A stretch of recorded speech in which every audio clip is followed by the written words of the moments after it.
Hello বন্ধুরা, আমি আজকে নতুন রান্নার রেসিপি নিয়ে এলাম। নিরামিষ আলু পটলের রসা। এই দেখো, পটল কটা আমি লাল করে ভাজতে দিয়েছি। চালিয়ে চালিয়ে লাল করে ভেজে নিতে হবে। এই দেখো, উল্টিয়ে পাল্টিয়ে দিচ্ছি, ঢাকা দিয়ে দিচ্ছি। ভালো করে লাল করে নিতে হবে পটলটাকে। পটলটা লাল হয়ে গেছে, আমি তুলে নেব। এই দেখো, পটল কটা তুলে নিলাম। এখানে তেলটা গরম হয়ে গিয়েছে পটল দেখাতে ভাজা তেলটায়। এখানে তেজপাতা দিলাম, একটু পাঁচফোড়ন দিলাম।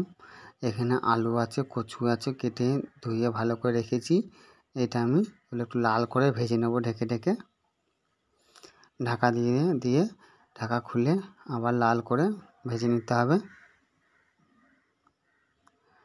এই দেখো বন্ধুরা, আমার আলুটা কচুটা লাল হয়ে গিয়েছে। এখানে আমি পরিমাণের মতন হলুদ দিয়ে দেবো।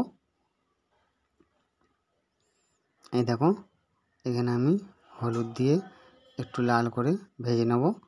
এখানে আমি এবার বেটে রাখা মশলাটা আমি দিয়ে দেবো। এখানে নিরামিষ বেটে রাখা মশলা আছে, জিরে, গোলমরিচ, আদা, কাঁচা লঙ্কা। এই হলো মশলা, বেটে নিচ্ছি আমি শিলে। এই মশলাটা দিয়ে আলু দিয়ে ভালো করে এবার কষে নিতে হবে আমাকে। এই দেখো, ভালো করে আমি এটা কষে নিচ্ছি। তলায় যেন লেগে যেন না যায়। এখানে আমি কেটে রেখেছি একটা টমেটো গোটা। টমেটোটা আমি এর মধ্যে দিয়ে দিলাম। এখানে এগুলো পরিমাণের মতন নুন দিয়ে দেবো আমি 1.5 চামচ। এই নুনটা দিয়ে একটুখানি ভালো করে ভেজে নেব। এই দেখো, কষে নিতে হবে লাল করে। এবারে আমি একটু ঢাকা দিয়ে দেবো। ঢাকাটা খুলে এখানে আমি দারচিনি আর এলাচ দিয়ে দিলাম। নিরামিষ তো একটু ভালো লাগে খেতে ভালো হবে, তাই জন্য একটুখানি গরম মশলা গোটা দিয়ে দিলাম। এবার ঢাকা দিয়ে ভালো করে ভেজে নিতে হবে।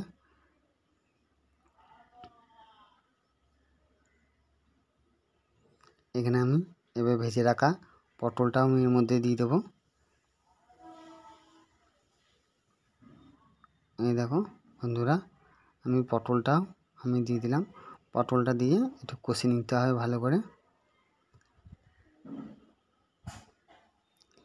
এই দেখো, পটলটা নিয়ে আমি একটু ভালো করে কষে নিচ্ছি। এই দেখো, তলা দিয়ে ভালো করে চালিয়ে চালিয়ে এটা আমি কষে নিচ্ছি।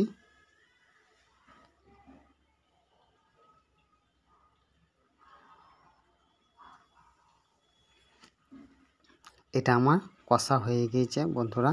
এখানে বলে আমি পরিমাণের মতন জল দিয়ে দেবো। এখানে আমি বেশি না 2 বাটি জল দিলাম। এটা আমার রসা রসা হবে, তার জন্যে এইটাকে এবার একটু ফুটিয়ে নেব।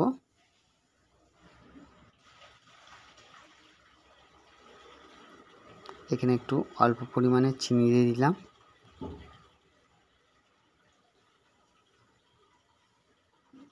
এবার এটা আমি ঢাকা দিয়ে দেবো।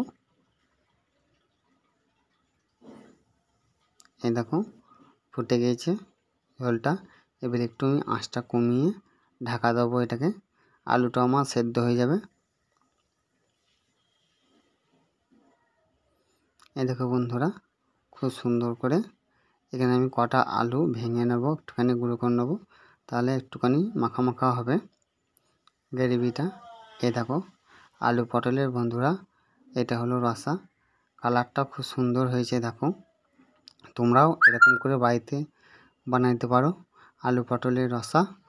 তোমাদের যদি ভালো লাগে চ্যানেলটা সাবস্ক্রাইব করো, কমেন্ট করো, শেয়ার করো। কোনো আমি কাশ্মীরি কালার কিছু আমি ব্যবহার করি নাই বন্ধুরা। তোমরাও যেন এইভাবেই রান্নাটা করো।